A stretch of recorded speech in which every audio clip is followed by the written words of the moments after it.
wanted to share my current sketchbook with you. Sketchbooks are more fun, I think, when you decorate them. So I just used every sticker that I think I had that I thought, fit my personality, and just put it on here, from things that I like to things that I am like Little Miss Stubborn. I can be very stubborn, and I'm like Buttercup, I'm fussy, and just lots of different things. Yeah, and then on the inside I made a little bit more personal because I put pictures of me and Hugo and things that I really like, stuff I have.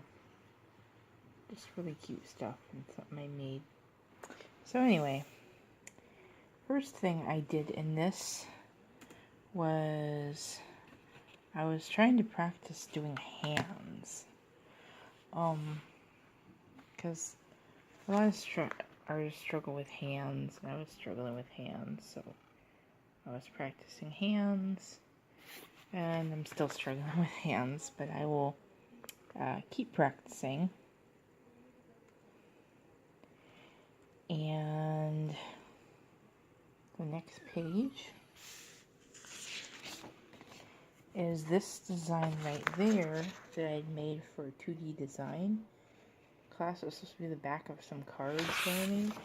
I never really got to design the back, so I started to do it again. I haven't colored it yet, obviously. I don't even know if I'm going to color it, but add a little bit more to it. I've added those eyes.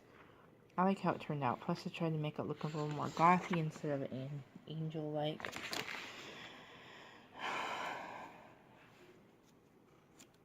And then I like to plan out outfits sometimes, just for the heck of it. Just make silly little sketches of outfits I want to wear. And so yeah, this was supposed to be a bathing suit that I wanted, but I ended up not getting it. It's Gudetama. That's how you say it. I don't know. I really like how this one turned out. I started drawing him. I started getting really obsessed with him and drawing him because he's so cute. And then I started drawing the one where he's all meh. And I just went from there.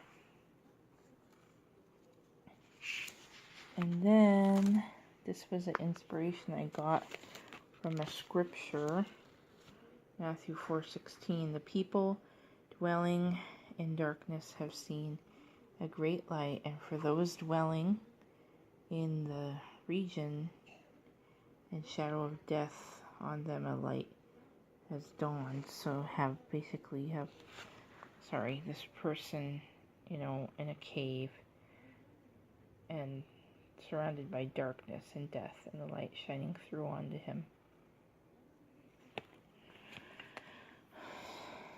And then this one, wow, my camera just does not want to focus right now. When I was in elementary school, we had this really weird character on our milk cartons, and he was called the Milk Walker, and he looked just like this, and he had these weird knees, and he was like, a Milk Walker says, look both ways before crossing the street, know your address, know your phone number, just safety tips for kids. But he was so creepy, to be a representative of safety. It looks like he wants to kill you. But I think he's cool and I like him, so I wanted to draw him myself. And then lately my art has been taking a more creepy turn, whereas I love creepy things but don't really draw creepy things. And so I've started to try some new styles, and I really like where it went. This was the first one I did. It was a moon. And I just really like how his face turned out. And he's basically just, kind of weaving the stars and creating them. And then there's this tree down here trying to catch the stars. So I called this one Catch a Falling Star. This one I just started drawing, and I had seen a picture of a silhouette of a girl with antlers, and so I was like, I want to draw like that too. So I just started going for it and making the background, and I really like how she turned out, especially her hands, because they're really creepy and clawy. And then this one is just some kind of tree creature. I really like him because I forgot I had a charcoal pencil and I decided to use it. I used it and ink and a smudge stick, and I just started going for it, and I was like, this is turning out really cool. Why have I never used this very often? So I just really like how it makes it look like it's glowing.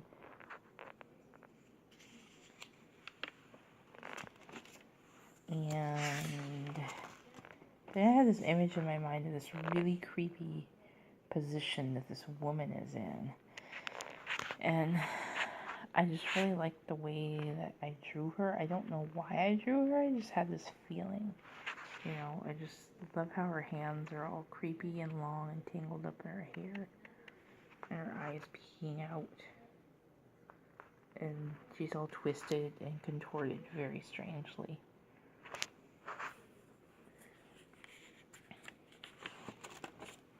And then, so I saw this eyeball guy, this Victorian eyeball guy, so I wanted to create my own version of him.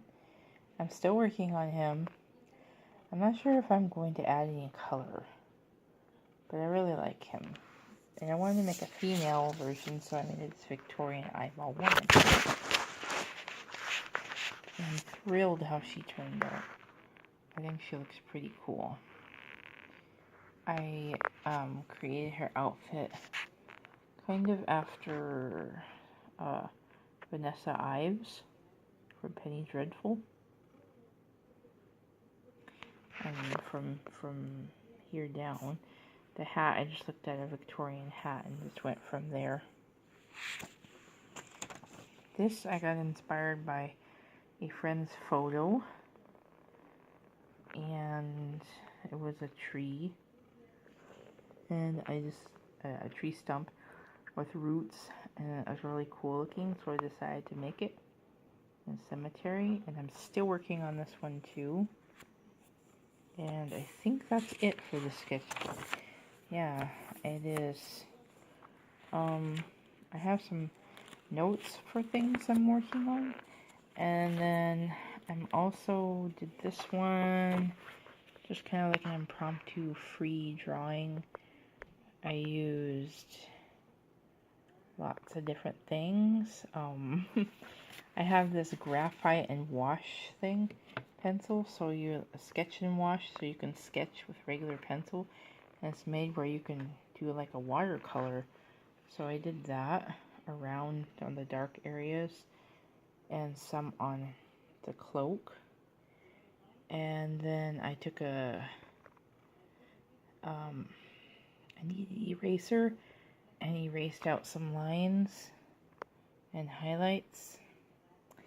And also, I did not know this would happen. I didn't know you could do this. They're not watercolor pencils, but I used colored pencils for this. And then I used water, and it actually came out really cool. Really beautiful. Colors spread out, and it just looked really nice. And I was really impressed with what the colors ended up doing, because I didn't think that would happen. I thought it would just sit there and do nothing. So yeah, this one is called, it's called Shroud of the Unknown. It's a very personal piece to me because there's a lot of unknown things in the future for me and my family, and I feel like I'm blinded to the future. I don't know what's going to happen, but yet I have a little bit of hope around me. And every time I've noticed that I put purple in things, because purple is my favorite color, so therefore it represents something that I enjoy. And so anytime there's going to be purple in a picture, it has to do with my joy. And sometimes I can't get to my joy, or the real joy that I want to experience, because I'm trapped by other circumstances. And that's what this is displaying, that I'm shrouded by all these things, and it's the unknown, and the unknown of the future, not knowing what's going to happen. Here I am, just all these things I'm hoping for in the light, and I'm still kind of caught up in the darkness and the shroud of unknown things. So anyway, thank you for letting me share, and yeah, that's basically it for now. Hope you like the new intro, and I hope to do some more videos sharing different projects I'm working on. Until then, guys, have a good night.